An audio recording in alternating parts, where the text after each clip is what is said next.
stand up. Stand up for your right. Get up, stand up. Stand up for your right. E aí, galerinha, beleza? Hoje é som de Bob Marley. Músicas atemporais aí parece que sempre vão fazer parte da nossa necessidade. Bom, estamos aqui para revisão do simulado aí. De maneira geral, vocês foram muito bem. Mediana aí de acertos até o momento da gravação 11,5. Então vocês praticamente gabaritaram aí a maioria das questões, então deu para ver que o tema é bem tranquilo, deu para vocês se darem bem aí. A gente vai passar pelas questões e fazer os comentários possíveis. Agradeço antecipadamente aí o feedback de vocês aí na questão que era pedido isso, né? À medida do possível, eu vou estar operacionalizando a divisão de aulas aí, né? Dividir em partes a aula, vou descobrir como faz isso no YouTube, fazer uma playlist, alguma coisa que divida e que ao mesmo tempo mantenha, essas aulas você tem que ver, para também ninguém se perder. Lembrando que vocês podem clicar lá naquela rodinha dentada no YouTube e acelerar minha voz, acelerar o vídeo, né? Até minha voz ficar parecendo do Alvin e os Esquilos. Então vocês têm uma aula aí de 40 minutos em 10 com Alvin. Assim como podem passar a cena e tal, dar pause, vocês têm esse controle sobre mim. Então aproveitem que é só assim que vocês vão ter, né? Na vida real não dá pra fazer isso. Beleza? Vou levar o feedback aí quando a gente tiver uma reunião de colegiado também, que eu vi que algumas coisas saem só da minha matéria, né? E vão para outras abordagens aí. O pessoal que está muito cansado, que às vezes tem dificuldade de concentrar, procurem aí, gente, para ter uma maior tranquilidade, sair um pouco de perto dos eletrônicos, né? Eu sei que a gente está confinado em casa, acaba virando TV, celular, computador, TV, celular, computador. E isso é exaustivo, né? Dá um estafo mental, as vistas ficam doendo, aquelas loucuras todas. Então procurem coisas para fazer. Vou ver se eu gravo um vídeo essa semana mostrando as loucuras de compostagem, as coisas que eu tô fazendo, pra vocês criarem ideias. Mas pintem, pega aqueles cadernos de desenho, sai pintando, descobre um novo hobby, sei lá, mas é bom evitar aí esse excesso aí de eletrônicos todo dia e assim por diante. Beleza? Creio que o geral dos feedbacks é isso. Agradeço os comentários positivos. Vamos estar sempre trabalhando para melhorar. Portfólio, eu sei que alguns falaram, eu odeio portfólio, mas é igual vocês têm um caderno, né? É o único jeito aí de eu saber se vocês estão conseguindo ter esses resumos da aula aí registrados para estudo, para alguma outra oportunidade. Eu vi uns 2 ou 3 falaram de tempo para estudar para vestibular. Gente, se vocês, pelo menos em geografia, se vocês levarem tranquilo isso, garanto que vocês vão estar mais do que preparados para o vestibular, tá bom? Não precisa procurar coisa fora. Das outras matérias eu não posso falar, mas em geral, se vocês fizeram um bom ensino médio, o vestibular só vai avaliar isso, ok? E não tenham estresse, que tem a vida aí pra fazer, não é assim também essa loucura, essa sangria desatada, não. Beleza? Então vamos lá. Resolvendo as questões, né? Leia o textinho abaixo e avalie as alternativas a partir das considerações mencionadas no texto, né? Aí o texto vai falar sobre o processo aí, né? De envelhecimento da população que acontece nos países ricos. O que é o envelhecimento da população? A gente pega lá aquela pirâmide etária, se a maior parte da população, uma parte significativa da população começa a ficar proporcionalmente na faixa acima de 60 anos, quer dizer que a população está envelhecendo, né? E como isso acontece? Pela diminuição da taxa de natalidade, fecundidade e aumento da expectativa de vida. Diminui um tanto de gente que na parte de baixo, sobra mais gente para a parte de cima, aí proporcionalmente envelhece a população, né? Os fatores são vários, né? Os principais é o quê? A queda na taxa de natalidade e fecundidade e aumento da expectativa de vida. Então, avaliando aí, né, O que a gente pode ter, né? Primeiro, aquelas palavras-chave que a gente tem que ficar de olho, porque a gente é ninja, não é qualquer pessoa. Vocês são ninjifes, né? Ninjas do IF, então é um bagulho que não pode cair, vocês têm que estar atento ali, né? Então, primeira alternativa, a explosão demográfica vivenciada atualmente pela maioria dos países.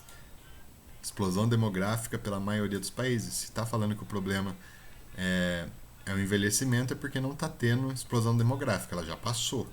E ele não é na maioria dos países. Sempre quando tem uma generalização meio chula, você já manda o negócio a ver lá, né? Manda um Bruce Lee, manda um ninja fofinho, sei lá, mas seja ninja. A transição demográfica não representa um avanço da sociedade se não for acompanhada de uma política de distribuição de renda e democratização das estruturas sociais. Exatamente, né? É o problema do nosso envelhecimento, né?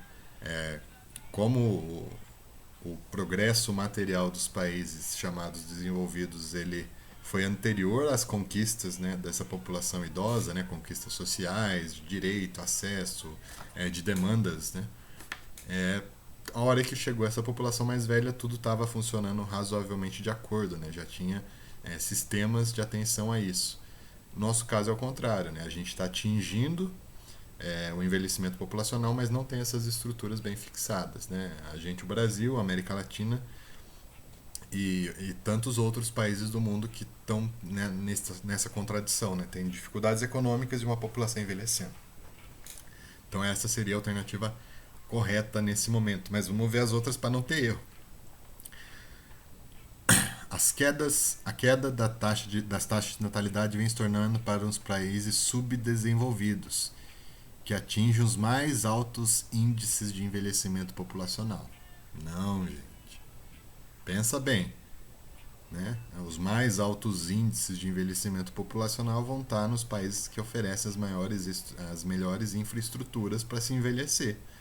Né? Então a gente tem os países com maior envelhecimento populacional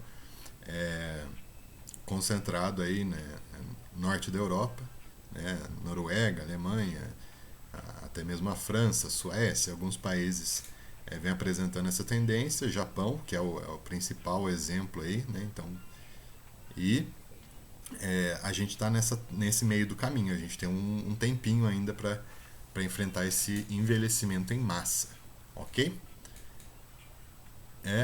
E o último, ao contrário da América do Norte e Europa, a América Latina apresenta o envelhecimento médio de sua população. Não. Não é o contrário. Assim como a América do Norte e Europa, a América Latina também apresenta. É só ler o testículo lá. Eu falei para vocês, é só interpretação. Interpretou, fez um gol, parte pro abraço. Beleza essa? Tranquilinha. Uma outra que deu uma vazada, aí agora que vê as dicas, já manda o ninja lá, e já era. Acabou. Sem medo de fazer conta, né? Só pra gente fazer uns exercícios aí com os conceitos aplicados, né? Tem uma cidade lá que tem 45 mil óbitos durante um ano, 65 mil nascidos durante um ano, e a população total é 5,5 milhões de habitantes, né? Então, a partir desses dados, quais são os indicadores demográficos, né? Taxa de mortalidade, natalidade e o crescimento vegetativo. Eu pus as fórmulas aí só para lembrar. Taxa de mortalidade, número de mortos dividido pelo total da população, vezes 1000, porque vocês olhem as alternativas todas estão em permilhagem, então você tem que multiplicar no final por 1000. Se fosse em porcentagem, multiplica no final por 100. Se fosse em decapermilhagem, 10.000. Beleza? E crescimento vegetativo é a diferença de uma e outra. Então, basicamente é colocar na fórmula 65 mil dividido por 5 milhões e 500 vezes 1000. Corta o zero, faz a continha, vai chegar a um resultado. Essa é bem fácil, porque se você solucionou uma corretamente, você acha as outras de modo automático, né? Eu fiz mais para vocês fazerem esses exercícios. Sussa? Então daria a alternativa D aí nesse caso. Mas tem uma coisa muito importante. Eu vou chamar até os dois ninjas aqui, ó. Qual que é? É a dica ninja. Bem-vindos à dica ninja. Gente, sempre quando vocês forem fazer uma conta e tem um número decimal e o outro não é, o que você faz para facilitar a tua vida? Você multiplica pelo valor que vai transformar o que não é decimal em decimal. Os dois ficam em casa 10, a conta fica muito fácil de fazer. Então, olha, peguei lá 650 por 55, que seria essa conta aqui que a gente iria fazer, né? 650 dividido por 55. Tá uma conta difícil, a vírgula é... O que você faz? Multiplica os dois lados por 2. Mantém a mesma coisa, porque você multiplicar 10 dividido por 10 é 1. 100 dividido por 100 é 1 também. Então você pode fazer o que você quiser. Aí multipliquei 1.300 por 110. Falei, nossa, Fumes, já virei ninja, já tá fácil. Não, mas ainda dá pra cortar o zero. Então 130 por 11. Olha isso. 13, 11, vai 1, sobra 2, sobe 10, 0, 8, 18, né? 11,81, muito fácil. Ah, eu posso fazer na outra também? Pode, né? Essa é a dica ninja de hoje. Vocês podem fazer essa aproximação em várias situações, desde que faça, né, nos dois da operação. Vocês devem saber isso de cor, mas às vezes não deve estar tentado para essa malandragem que tem. Então vocês podem ver que vocês simplificam muito o cálculo. Então, em vez de ficar sofrendo lá na prova, no vestibular, que vocês estão lá contando o tempo, você já fala, aqui não. Aqui é ninjife, mano. Aqui a gente é fofinho, estiloso e sabe fazer os negócios diferentes. Aí você já faz desse jeito que fica muito mais fácil. 90 dividido por 11 é muito mais fácil que 450 dividido por 55. Beleza? Espero que essa dica aí ajude para além da geografia. Se cuida, Lainara. Tô brincando, vamos lá. Tem uma reportagem aí, né? O número de óbitos por cepas bacterianas e antibióticos vem crescendo, né? São as superbactérias e tal. Eu fiz esse link aí pra gente também, né? Tá ligado de como é tratado a atualidade, como questões podem vir relacionadas aí a Covid em diversos setores, em diversos temas da geografia ou de outras matérias, então sempre dá um gancho aí para vocês ficarem atentos a isso, né? E aí, como que a gente resolve, né? Além de interpretar o texto e tal, dá para ir procurando as palavras que vão seguir as regras ninja. Quais são? Extremamente ampla, extremamente restritiva ou de juízo de valor. A gente vai ter os 3 exemplos na aula de hoje. Então hoje é um treino ninja, basicamente. Então, ó, alternativa A, são as únicas atingidas. Só nisso você já... Ai! Aí você começa a ler e você vê que não dá, né? As áreas de menor índice econômico são as únicas atingidas. Não. Uma pandemia pegou o mundo inteiro, né? As superbactérias também acabam se alastrando para o mundo inteiro, na própria circulação de mercadoria, nas correntes de ar e tantos outros modos aí de se transmitir as coisas, as bactérias, vírus e assim por diante. As cepas resistentes surgem exclusivamente na hora você já e mata isso. Nos países que negam. Não. Eu neguei a aderir, então nasce ali. Não. Ela vai. Não há um lugar exato, um processo exato. Tudo que se remete a isso de criação é no mínimo uma tendência preconceituosa aí de falar que alguém tem culpa de algo ter acontecido nesse sentido, né? Embora possa existir isso intencionalmente, não é normal, né? Não é esperado que isso seja coisa mais comum acontecer. Ok? A C, alternativa correta, né? Os desafios atuais do meio ambiente e saúde são globais, né? Soluções dependem de uma colaboração e de protocolos internacionais. É o melhor jeito, né? De se lidar com qualquer situação nesse sentido o desenvolvimento de um protocolo internacional, né? De uma mesma linguagem de se tratar esses problemas, né? De colaborar. O que é bem difícil, né? Mesmo nesse cenário de pandemia, né? Que leva tantas vidas aí todo dia, você vê os interesses comerciais cada vez mais aguçados nesse sentido, né?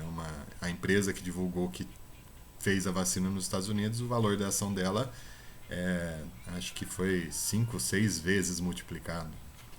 Porque sabe que o cara vai ficar trilhardário, né? Coisa que outros países não, ou outras nações nesse cenário não teriam esse comportamento. Mas americano é americano, brasileiro é brasileiro, e assim vai. Ok?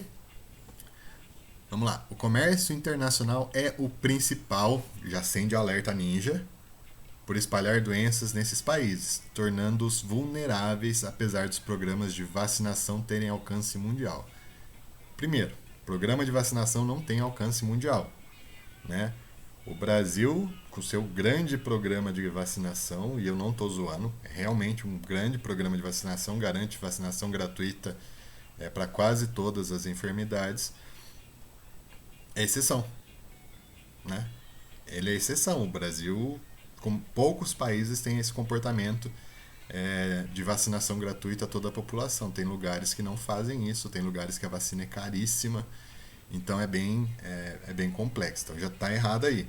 E também não é o principal responsável, é um dos principais responsáveis por espalhar a doença, né? Outros fatores podem ser o desequilíbrio ambiental, né? Por exemplo, a dengue. A dengue é um desequilíbrio ambiental. O mosquito estava de boa na natureza e tal, estava sussa, não estava matando ninguém. O desequilíbrio ambiental fez ele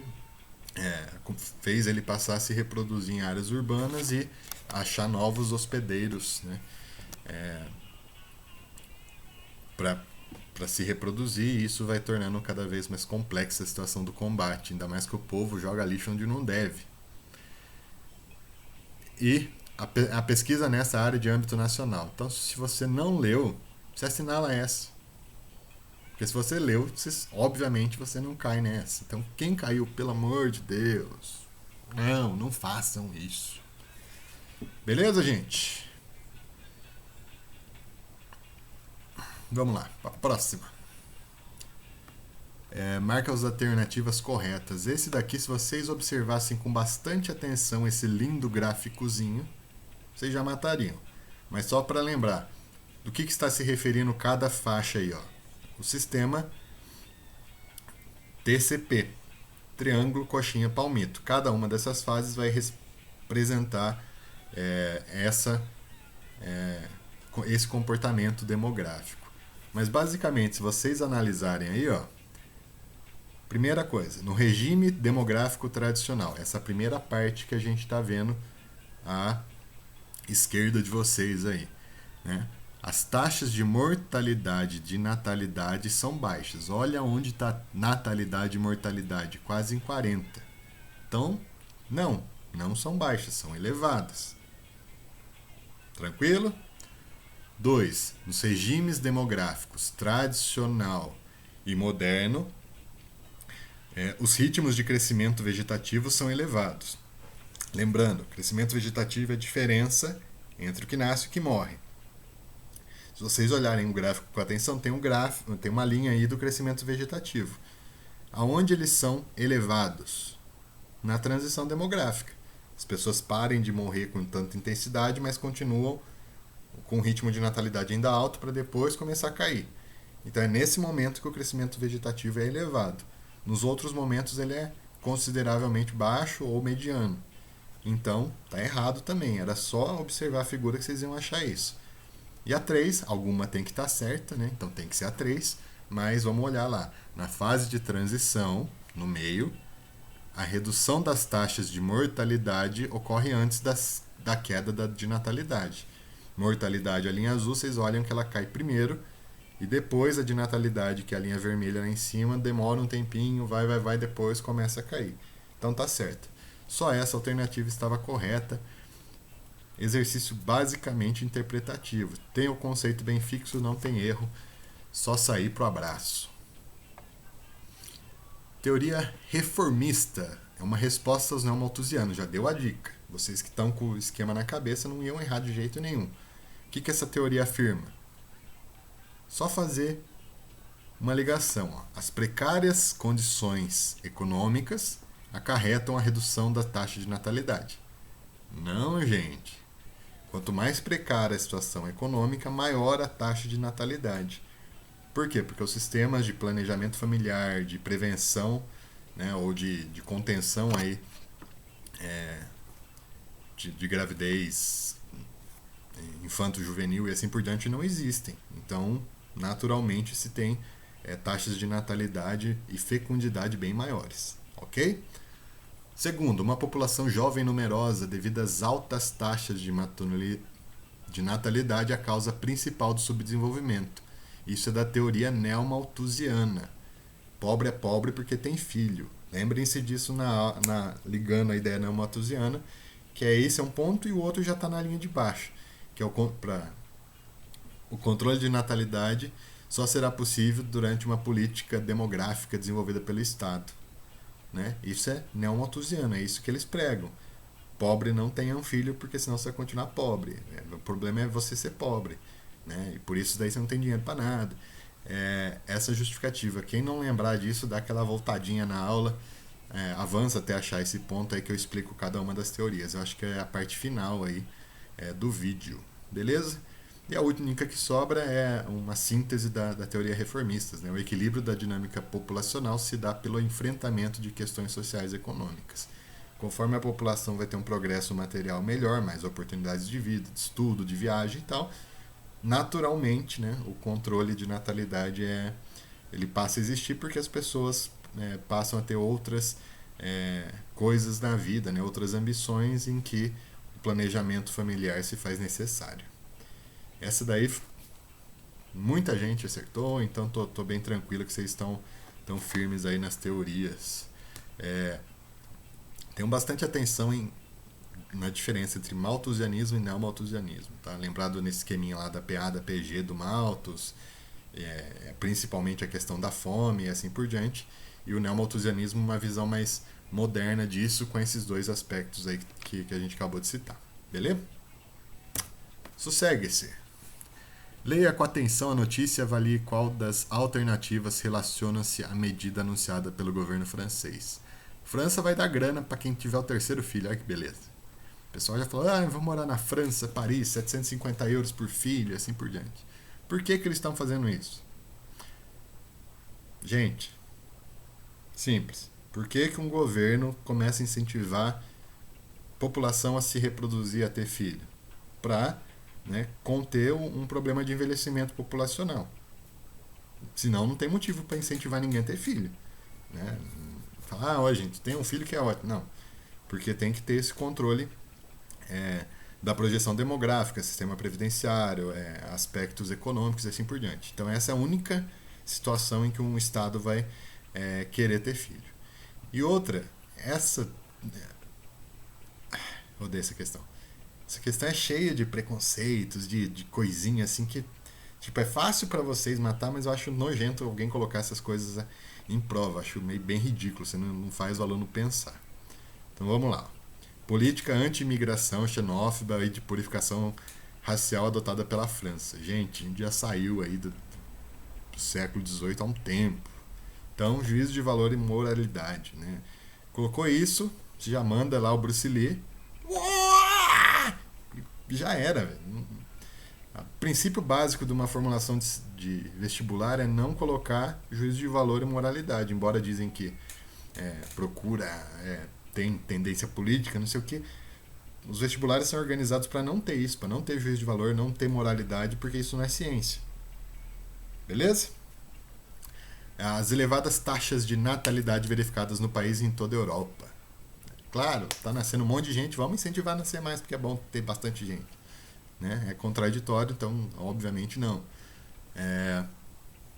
Acerta, né? Sobrecarga do sistema previdenciário e assim por diante. Muito simples, né? Tinham só bastante atenção se vocês acertar. Aproximação do governo francês com a ideia da Igreja Católica. Gente, França, Revolução Francesa, afastamento do Estado com a Igreja e tal. Desde então, a França é um dos países mais laicos do mundo. É tão laico que não permite que muçulmano entre na escola com cabeça coberta. Porque não é para mostrar religião ali. Não pode andar com crucifixo na escola, nada disso. espaço é laico do Estado, então não tem religião. Né? Então, obviamente, né, isso daí, outra juízo de valor, uma questão muito fraca. Quem errou, que tristeza, mas não fiquem tristes, melhorem, ok? E a ideia imperialista de que o poder econômico de uma nação está ligado ao tamanho de sua população. Não. A ideia imperialista é que conforme o maior número de mercados explorados, maior será a riqueza. Né? É importante, obviamente, ter um saldo populacional, né? Ele ativa a economia, mais gente consumindo, produzindo, assim por diante. Mas a ideia imperialista está relacionada a mercado. E também não tem nada a ver com a questão. Né? É aquele questão que é dada assim só para separar vocês dos tontos. Então é como se fosse isso. Beleza? Essa daqui, aí sim uma questão bem elaborada. Né? Vai trazer um trecho aí do Camarano e Beltrão, né, em que fala sobre como se deu, né, a ocupação da população brasileira nos últimos 50 e tantos anos, né, pautado por dois processos: desruralização, atenção no conceito que é usado, e concentração da população. Então ele está falando de dois conceitos e dois processos. Ok? Desruralização. Preste atenção nessa palavra. Rural, desruralizar. Então deixou de ser rural. Isso vai remeter a qual conceito que a gente estudou? Êxodo rural. Ah, professor, mas no êxodo rural teve migrações, não sei o que teve, né? Fez parte disso. Mas ele também é um processo que vai se demonstrar nos outros pequenos municípios, cidades, né? Ele é um processo amplo. Né? A cidade de Irati, há 80 anos atrás, era mais rural do que urbana. Ela foi se urbanizando, a população foi saindo do meio rural e indo para o meio urbano. Simples assim. E vai variar de região para região e assim por diante. Então, desruralização, qual que é o processo? O êxodo rural. Deixou de ser rural. Ok? A migração interregional pode ser urbana-urbana. A pessoa pode ter saído de uma região mais depressiva, até de uma capital com uma economia pior em uma região e ir para outra. Né? Mas no Brasil o processo principal é o êxodo rural. E concentração da população. Qual o processo desses descritos enquanto opção vão fazer essa opção? Migrações intraurbanas. O que é migração intraurbana? Migração entre cidades. A gente pode pensar em migração pendular. Né? Mas não é o processo que está falando. Concentração da população. Né? Migrações interregionais. Por que não pode ser? Porque não foram só essas. Né? Não foi só esse êxodo rural, esse esvaziamento do campo, migração campo-cidade, né, dos retirantes. Ela foi bem mais complexa. Teve os candangos para construir Brasília, teve o ciclo da borracha, vai ter também Serra Pelada, a Revolução Verde. Então teve migrações campo-campo, campo-cidade, várias outros processos. Né? Início da urbanização. O início da urbanização brasileira vai com os primeiros aglomerados urbanos. Não uma concentração de pessoas. Isso já está fazendo não uma ideia de urbanização, mas de metropolização. Matou? D de Digimon. Vamos para alegria. Manda um Bruce Lee e já era. Tranquilinho. Analise o texto abaixo e marque as alternativas corretas sobre os movimentos migratórios. Os movimentos migratórios exerceram grande influência na configuração da população de muitos países, bem como em sua economia, sociedade e cultura. Então, já tem uma afirmação, a migração mudou bastante coisa. A respeito da migração, né, o que tem a ver? A migração cidade-cidade ocorre, na maioria das vezes, então não foi restritivo nem geral demais, então meio termo é para passar, é para falar, não cai nessa. Pelo desenvolvimento de novos polos de atração da população e pela mudança das atividades econômicas. Certinho, né? Uma cidade começa a oferecer maiores oportunidades de emprego e renda, a outra começa a entrar em depressão, acaba favorecendo essa troca aí. A migração campo-cidade não altera o perfil profissional. Como assim, gente? A pessoa está lá trabalhando numa atividade rural, lá na roça. Aí ela vai para a cidade. O que ela vai fazer? Ah, obviamente ela vai continuar fazendo as mesmas atividades, né? Tirar leite da vaca, plantar os... Não. Vai para a cidade, as atividades passam a ser predominantemente urbanas, né? Então já está errado aí. Pois há uma transferência dos polos de retração de população. Estão querendo falar porque a hora que sai, depois vai ter gente que vai lá também, porque vai ter coisa moderna, então a pessoa sai da cidade para ir lá. Estão querendo enganar vocês, então tá totalmente errada. Vocês não caem nessa nem a pau. E a migração campo-campo ocorre porque as populações rurais deixam suas terras e vão fixar em outras regiões campestres, devido à expansão de fronteiras agrícolas, né? O nosso maior exemplo é a Revolução Verde, mas é um processo contínuo, né? A terra está muito barata em outro lugar, ele é agricultor, não está conseguindo ter um bom desempenho ali, acaba fazendo aí essa migração campo-campo. Então tá certa a primeira e a terceira, ok? Vamos seguir. Sobre a dinâmica demográfica nacional, suas características e implicações, assinale a alternativa correta. Quem olhou lá o mapinha do IBGE tem uma ideia de onde se concentram e tal, e isso ajuda bastante a traçar um perfil de concentração populacional, mas também há umas ideias dos sistemas demográficos. Essa questão também tem as pegadinhas que são juízo de valor que dá para você ir anulando aí facilmente, tá? Mas vamos olhar uma por uma aí. Ó. Atualmente a população com mais de 60 anos é superior à de adultos. Gente, por enquanto, até hoje, em nenhum país do mundo isso acontece. Né? Nenhum. A população economicamente ativa é a maior parcela da população em todos os países.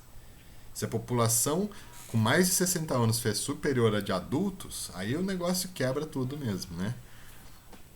Aí não se torna sustentável país nenhum, ok? Talvez possa ocorrer isso daqui uns 15, 20 anos, mas por enquanto não. A população acima de 60 anos chega a ser parcela considerável, mas não mais da metade da população. Tranquilo?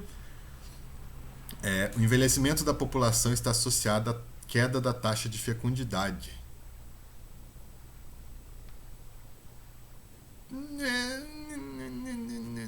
Não, né? Tem relação, mas não está associado à queda. Por que uma população envelhece? Porque melhoram as condições de vida e, consequentemente, as taxas de natalidade e fecundidade vão diminuindo. É um processo contínuo. Se só diminuir a taxa de fecundidade, se não melhorar as condições, a pessoa não tem uma expectativa de vida maior, ou seja, não consegue envelhecer. Né? Então, é causa secundária, mas não é causa primária, não está associado, entendeu? Não é causa direta. Tranquilo isso, gente? Bastante atenção nisso daí, né? É aquelas pegadinhas para selecionar o joio do trigo aí que acontece. Beleza? C. Um dos programas estatais que estimula a elevação da taxa de fecundidade é o Bolsa Família. Olha o juízo de valor, né? Já que suas beneficiárias apresentam uma média de 4,2 filhos por mulher. É justamente o contrário, né? A ideia desse serviço de assistência social é diminuir, né? Dando uma condição melhor de vida, condições para a pessoa se desenvolver e começar a estimular o planejamento familiar, embora não seja a finalidade. A finalidade é combater a fome. Né? Mas esse juízo de valor já faz ser... Né? Não, a pessoa está recebendo esse auxílio porque tem muito filho e não tem renda e não consegue dar alimento para as crianças. Não vamos deixar a criança morrer de fome. Né? Não é porque o Estado errou em não fornecer uma política de planejamento, acesso a métodos contraceptivos, é porque vamos abandonar as crianças porque o pai foi responsável. Né? Uma coisa não dá para ter relação com a outra. Né? O Estado tem que assumir a meia-culpa e buscar maneiras aí de contornar a situação. Mas veio o juízo de valor, vocês já podem arregalar o olho, já circula, já boceja para tirar a inveja dos coleguinhas e segue a vida. Então só sobrou a última alternativa D aí de Digimon, né? A preocupação sobre a saúde financeira do sistema previdenciário decorre também da dinâmica demográfica brasileira, que apresentou, pelo menos nas últimas 3 décadas, um aumento da expectativa de vida, envelhecimento da população e queda na taxa de fecundidade, de menor projeção aí de nascimentos e assim por diante. Então, isso causa preocupação. Tranquilo? Então só pode ser a D de Digimon. Pode-se, a partir da interpretação do texto, evidenciar algumas de mudanças estruturais na sociedade brasileira. Resposta anterior ia dar de brinde essa daí. Mas é bem simples. Ó. O que aconteceu? Pensa lá. Ó. Em 2000, crianças até 4 anos de idade representavam 9,64. Coloquei aqui à esquerda aí de vocês estão vendo uma barrinha como se fosse a base da pirâmide. No outro, um pouquinho, ela se retrai um pouquinho. O mesmo vai acontecer na faixa de idade superior. Né? Vai ter 9,74, caiu para 7,79. O que isso quer dizer para a questão? Nada. Eles só estão te enrolando. Porque a parte importante está onde? Está nessa intersecção entre o PEA, né? Que a população até 24 anos, que antes era quase 50% da população, hoje passa a ser 41,95. Ou seja, diminuiu a base da pirâmide. Ele já deu a dica ali nessa dica à toa. Diminuiu a base da pirâmide, o que está acontecendo, Deus do céu? Diminuindo o número de nascimentos, diminui a taxa de natalidade.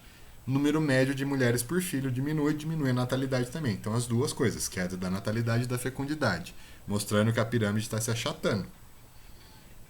Beleza? E o último, olha, se a população, que antes era 49%, tinha até 24 anos, hoje é só 41,95%, o que está acontecendo? A expectativa de vida está aumentando, tem mais gente para cima da pirâmide. Né? Se a população tivesse uma expectativa menor, muito embora essas populações aí, que são a maior parte da população, seriam a grande maioria esmagadora. Como a expectativa aumenta, tem mais gente para cima. Então quer dizer que está aumentando a expectativa de vida. As outras alternativas, ó, mortalidade infantil, não tem nenhum dado que possa mostrar isso. Né? Mesmo você falando que a pirâmide está diminuindo e tal, não dá para você afirmar. E outra que, né, ele já fala, ó, interpretação do texto, quais são as mudanças estruturais. Né? Não está falando em nenhum momento de mortalidade infantil, e a mortalidade infantil vem diminuindo cada vez mais no Brasil, fiquem atentos. Né? Embora nesse último ano tenha aumentado. Não vou nem comentar, velho. Governo bom é governo ruim. E aumento do número de analfabetos. Tem essa informação aonde, meu Deus? Não tem. Então se você assinalou, eu te perdoo. Foi um erro. Você não ia assinalar esse negócio. Eu não tenho aluno que assinala esse negócio. Meus alunos são todos bonitinhos e fofinhos, igual esse ninja aqui que eu roubei da internet para ilustrar essa aula. Ok? Questão dada, não vou nem comentar. Acreditem ou não, isso caiu em vestibular e a gente errou. Mas tudo bem, né? O resto é tudo zoeira, né? Não vou nem comentar que tá muito fácil. Mas quem tiver dúvida, pode entrar em contato que eu explico de novo isso daí. Essa é bem legal, né? Analisar gráfico, tabela, então tendo o conceito firme vocês não tem erro, né? A região sul e sudeste apresenta os piores índices de mortalidade infantil. Volta no gráficozinho, quais são os piores índices? Nordeste e norte. Tranquilo? Coluninha da direita lá. O Brasil se enquadra nos padrões mundiais. O número de nascimento de homens supera o de mulheres. Né? Os de mulheres superam o de homens em todos os lugares do mundo. Né? As mulheres são maravilhosas e tal, vivem mais. E essa é uma tendência mundial. Então, o padrão mundial é nascer mais mulher do que homem, e a mulher tem uma expectativa de vida maior do que o homem. Beleza? Então tá tudo ao contrário aí. Talvez é para pegar alguém que se confundiu aí, mas é uma questão fácil de anular, né? Fácil você falar, não, óbvio que não. Olhando o gráfico não tem erro. No Brasil, os contrastes entre regiões são muito acentuados. A região sul, por exemplo, possui a mortalidade infantil 17,2, enquanto a Nordeste apresenta a maior taxa de mortalidade infantil do país. 17,2 está lá sul e a Nordeste é maior do país. Certinho. Tranquilo? Só interpretar o gráfico e tal. não tinha como errar se interpretasse bem o gráfico. Vocês não caem nessa daí não. As condições socioeconômicas da região norte e nordeste não justificam os altos índices de mortalidade infantil. Não, pelo contrário, as condições socioeconômicas justificam a mortalidade infantil, porque mortalidade infantil é basicamente a falta de condições fitossanitárias para o nascimento da criança, né? Então, se não tem essas condições, aumenta a mortalidade infantil. É o pré-natal, é coisas baratas, né? E fáceis de fazer aí. Então, as condições justificam, sim. O IDH é constituído por 3 variáveis: renda, expectativa de vida e taxa de mortalidade infantil. Não, IDH. Renda, educação e expectativa de vida. Vocês nunca vão encontrar em um índice as duas coisas misturadas, gente. Expectativa de vida e mortalidade infantil, elas vão mostrar quase a mesma coisa, né? Expectativa de vida também é chamada de esperança ao nascer, esperança de vida ao nascer. Quanto se espera que uma pessoa viva ao nascer? Se a expectativa de vida é alta, a mortalidade infantil automaticamente tem que ser baixa, né? Uma coisa anula a outra. Tranquilo? Então os índices nunca são usados concomitantemente ou simultaneamente. Palavrinha nova do dia. O envelhecimento, só um minutinho. O envelhecimento da população está mudando radicalmente as características da população da Europa, onde o número de pessoas com mais de 60 anos deverá chegar nas próximas décadas a 30% da população total. Lembra quando eu frisei o nunca? Então, graças aos avanços da medicina e da ciência, a população está cada vez mais velha. Isso ocorre em função do... O que faz uma população envelhecer? Aumento da expectativa de vida, ou da longevidade, ou da esperança de vida ao nascer. São todos sinônimos para a mesma coisa, né? Por isso que a pessoa fica mais velha, porque a esperança de vida ao nascer, a longevidade é maior.